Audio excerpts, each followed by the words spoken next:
नमस्कार दोस्तों, मैं विपुल कुमार मिश्रा स्वागत करता हूं आप सभी को अपने YouTube चैनल में। फिलहाल मिलते हैं हमारे साथ कटोरिया विधानसभा, जो बिहार विधानसभा के अंतर्गत आता है और ये कहीं ना कहीं आदिवासी बाहुल है और यह सीट रिजर्व है। इसलिए यहाँ के जन स्वराज के तरफ से सलोनी मुर्मू ने कहे तो अभी जो नए पार्टी प्रशांत किशोर जी का है, उनका एक पार्टी है तो उन्हीं के प्रत्याशी हैं। आइए उनसे बातचीत करते हैं और उनका परिचय जानते हैं। सर्वप्रथम आपको धन्यवाद दें। प्रशांत किशोर सर जी ने आप पर कटोरिया का नेतृत्व का भार सौंपा, आपने क्षेत्र का दौरा किया, किन किन चीज़ों की कमी दिखी आपको? क्षेत्र में तो बहुत सारे कमियां हैं, लेकिन सबसे पहला पलायन है। युवा एक भी नहीं मिलता है घर पर। जितना भी हम क्षेत्र घूमे हैं और घूमते हैं, युवा नहीं मिलता है घर पर। जो भी मिलती है उसकी पत्नी मिलती है, बूढ़ी माँ बाप मिलते हैं, सब युवा बाहर है और एक में शिक्षा नहीं है जी। बच्चे ऐसे ही खेलते कूदते रहते हैं जी।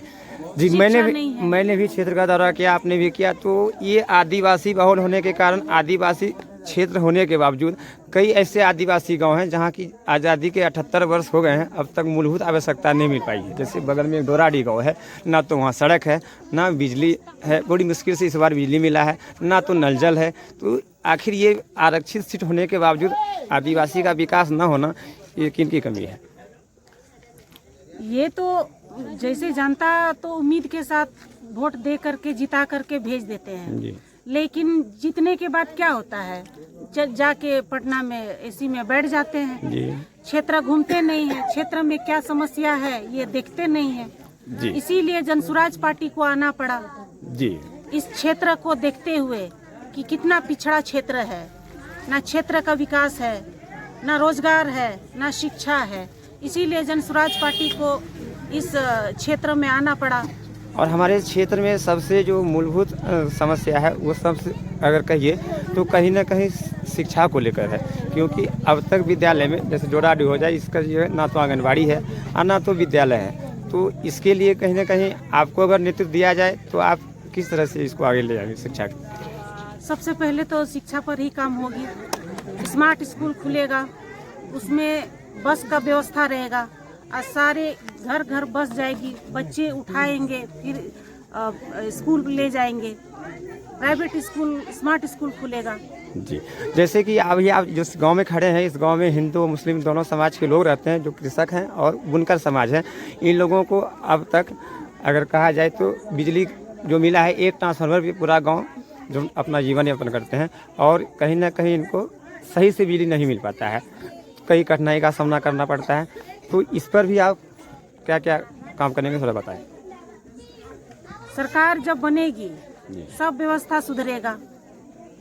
जो भी कमी बेसी है, व्यवस्था सुधरने के बाद सब स्थिति संभल जाएगा जी। और हमारे क्षेत्र का सबसे बड़ा समस्या है किसानों की, क्योंकि हम लोग कृषि प्रधान देश में रहते हैं और यहाँ पे तमाम लोग जो हैं वो कहीं ना कहीं खेती पर ही जीवन यापन करते हैं। तो खाद के कालाबाजारी भी हमारे क्षेत्र में बहुत ज़्यादा है।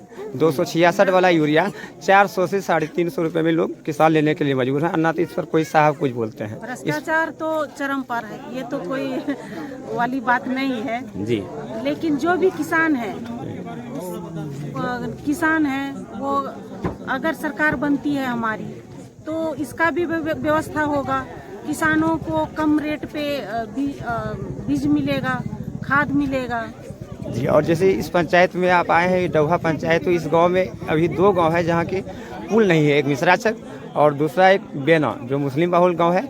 उस गांव के तकरीबन 75% आबादी बिजनेस करते हैं और उस गांव में अब तक आज़ादी के 78 वर्ष हो गए, ना तो पुल है, जिन कारण उन लोगों को कठिनाई का सामना करना पड़ता है। तो उन लोगों की समस्या को दूर करने के लिए सरकार बनेगी तो सब व्यवस्था हो जाएगा।